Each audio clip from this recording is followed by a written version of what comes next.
kulanti wanaagsan daawadayaal halkan waa Somali Press TV qodobada ugu waaweyn ee barnaamij wareedkeena caawa haddii Allah boodale raali uu ka noqdo aad ku daaban doontaan waxa qayb ka noqon doono madaxweynihii hore ee Soomaaliya Maxamed Cabdullaahi Farmaajo oo goordhow gaaray magaalada Asmara ee caasimadda dalka Eritrea abuwarka iyo Farmaajo waxa ay ka hadlayaan ayaan barnaamij wareedkeena caawa aan ku eegi doonaa Axmed Madoobana wuxuu ka badbaaday shirqool la doonayay in gabi ahaanba lagu qaarijiyo oo Kismaayo looga saaro wararkii u dambeeyay weerar ismiidaamin ah iyo mid toosa oo maanta ka dhacay Kismaayo ayaan barnaamij wareedkeena ku eegi doonaa Generaal Odawa Yuusuf Raage taliyaha ciidanka xoogga dalkana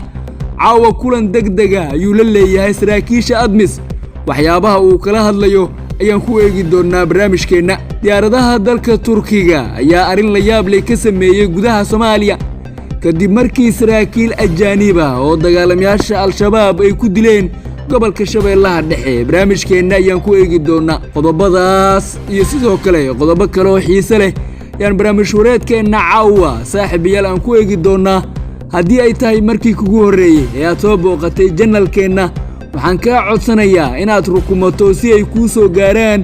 wararka iyo warbixinada xiisaha leh ee halkan aan soo gelino mahadsanidin dhammaantiin caawa aan ku bilaabo barnaamij wareedkeena madaxweynihii hore ee Soomaaliya Maxamed Cabdullaahi Farmaajo ayaa goordhow gaaray magaalada Asmara ee caasimadda dalka Eritrea iyadoona halkaasi uu si diiran ugu soo dhaweeyay madaxweynaha dalka Eritrea Siyaas Afwerki iyo Farmaajo ayaa kulan gaar ah ay ku yeesheen qolka martida ee dalka Eritrea waxay diiradda ku saareen arrimaha geeska Afrika gaar ahaan marxaladda Soomaaliya oo Eritrea sanadihii la soo dhaafay ciidamo fara badan ay aad ugu tababareysay madaxweynihii hore ee Soomaaliya Maxamed Cabdullaahi Farmaajo ayaa la sheegay in Afwerki uu ka dalbaday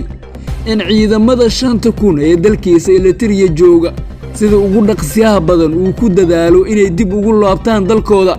maadaama dawladdiisa ay ahayd dawladdii ciidamadaasi qortay dalkaasina ka dejisay Afwerki ayaana la sheegay inuu aqbalay soo jeedinta ka timid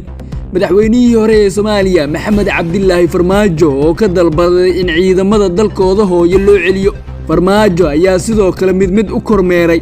xarumaha iyo sidoo kale xirooyinka ay ku jiraan ciidamada Soomaaliyeed ee dalka Eritrea tababarka heerka sare ku qaatay Farmaajo ayaana ciidamada u sheegay inay u socdaan dalkooda oo ay ka socdaan dagaal ka dhan ah al-shabaab isla markaana dawladda Soomaaliya xilligan looga baahan yahay ay ciidankani u adeegsato dagaalada ka dhanka ah al-shabaab Farmaajo ayaana ciidamadani mid ula hadlay wuxuuna ku dhiirigeliyay dadaalkii iyo safarkii dheeraa ay u soo galeen in mar ay tababar qaataan isla markaana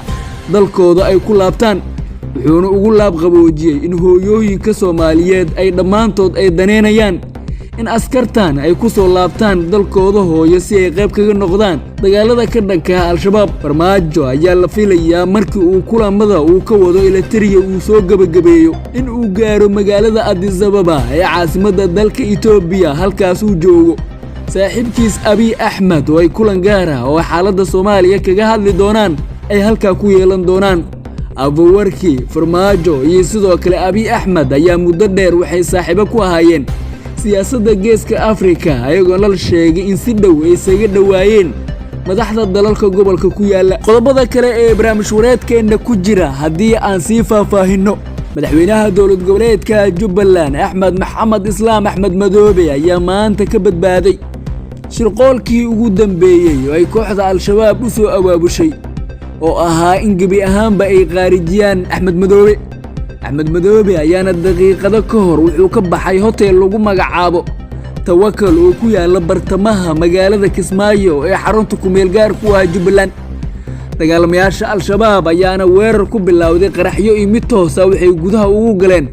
hotelka oo ay ka warqabeen in markii hore uu joogay madaxweynaha maamulka Jubbaland Axmed Maxamed Islaam Axmed Madoobe ayaa ka badbaaday qorshaha shirqool ay la damacsanaayeen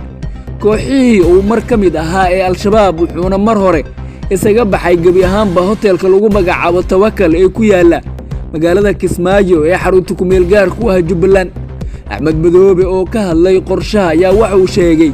in wax yar ka hor uu ka baxay hotelka la weeraray isla markaana al-shabaab qorshaha weerarkaasi uu ahaa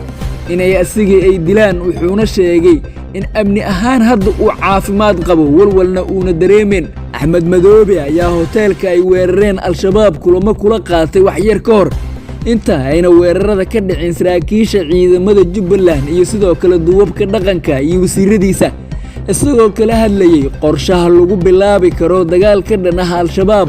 oo deegaanada ay kaga sugan yihiin maamulkiisa looga saarayo. Axmed Madoobe ayaa weerarkan wuxuu noqonayaa weerar dhowr ah oo al-shabaab ay u soo maleegeen uu ka badbaaday, taas oo ay ku rabeen inay kaga saaraan talada maamulka Jubbaland kuna sheegtaan in hoggaankii ugu sarreeyay oo dowlad goboleeda ay ku dilaan weerar ismiidaamin ah iyo sidoo kale mid toos ah oo ay ka fuliyaan deegaanada ku yaalla gobollada dalka. Qodobada kale ee barnaamijyadeedkeenna ku jira haddii aan sii faahfaahinno, taliyaha ciidanka xoogga dalka Generaal Odawa Yuusuf Raage ayaa waxa uu caawa kulan degdeg ah xarunta Xalane kula leeyahay saraakiisha ADMIS, wuxuuna kulankiisa uu kala hadlayaa ADMIS labadii talo ee kol hore oo hore u soo jeediyay ahaa in howlgallada ay qayb ka noqdaan amba gudaha Soomaaliya isaga baxaan. saraakiisha uu la qaadanayo waxaa ka mid ah taliyaasha sektarada AMISOM ee gudaha Soomaaliya jooga,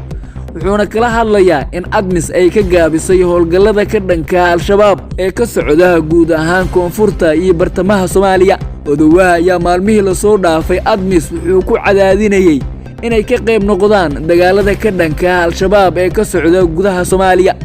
weli lama arag hal askari oo ka tirsan ciidanka midowga Afrika ee mushaaraadka fara badan ku qaata nabad dhalinta Soomaaliya oo qayb ka ah howlgallada iyo sidoo kale xureynta deegaanada ee ka dhanka ah maleeshiyaadka al-shabaab. Odawa ayaana ciidamada ADMIS wuxuu duldhigay amar ah in ADMIS ay qayb ka noqoto howlgallada ay ciidanka geesiyaasha ee Soomaalida dhiigooda ugu horayaan sidii dalkooda ay kaga saari lahaayeen amba ay kaga ciribtiri lahaayeen kooxaha argagixisay ee al-shabaab. Odawa ayaana kol hore fariimo iyo sidoo kale amarro culus duldhigay saraakiisha ugu sarreysa howlgalka ADMIS inay ka qayb noqdaan howlgallada ka socda koonfurta iyo bartamaha Soomaaliya. qodobareedka ugu dambeeya ee barnaamijyadeedkeenna caawa haddii aan ku soo gabagabeeyo, diyaaradaha dalka Turkiga ayaa maanta wacdaro ay la yaabeen shacabka Soomaaliyeed waxay ka dhigeen gudaha Soomaaliya gaar ahaan gobolka Shabeellaha Dhexe kadib markii diyaaradaha dalka Turkiga ay duqeymo xoog leh ay ku dileen saraakiil iyo amiirro ka tirsan al-shabaab oo isku aruursanayay qaybo ka mid ah deegaanka masaajidka Cali Guduud oo ciidanka dawladda inta ugu badan ay gacanta ku hayaan. diyaaradaha dalka Turkiga ee Bayraktar la yiraahdo ayaa duqeymaha ay ka fuliyeen gobolka Shabeellaha Dhexe waxay ku dileen gudoomiyihii al-shabaab ee u qaabilsanaa deegaanka masaajidka Cali Guduud, iyagoona sidoo kale la dilay ilaa 15 amiir oo al-shabaab ugu sarreeyay. howlgalkan oo ay ka qayb qaateen diyaaradaha dalka Turkiga ayaa wuxuu noqonayaa howlgalkii ugu horreeyay oo diyaaradaha dawladda Turkiga ay leedahay ay ka qayb noqdaan oo ka dhaca qaybo ka mid ah gobolka Shabeellaha Dhexe. diyaaradahan ayaa si xawliya ku dulmaraya xarumaha iyo sidoo kale goobaha looga shaksan yahay in ay ku sugan yihiin al-shabaab, waxayna tiro gantaalaha ay ku dhufteen xarumo ay saacadihii la soo dhaafay shirar gaargaar ay ku lahaayeen amiirro ka tirsan al-shabaab, waxayna diyaaradaha duqeyntooda ay fududeysay in ciidamada dawladda ay gudaha u galaan meel ay geli waayeen markii hore oo ay sheegeen inay ahayd hood oo isku aruursanayeen maleeshiyaadka al-shabaab. guud ahaan saaxiibayaal waxaan halkan ku soo gabagabeynayaa barnaamijyadeedkeenna aad kala socoteen Somali Press TV. intaan barnaamijkan kiisi xigaan ku kulmi doono waxaan mar kale idinka codsanayaa inaad rukumataan channelkeenna si ay idiin soo gaaraan wararka iyo macluumaadka xiisaha leh ee halkan aan soo gelinno. mahadsanidin dhammaantiin saaxiib.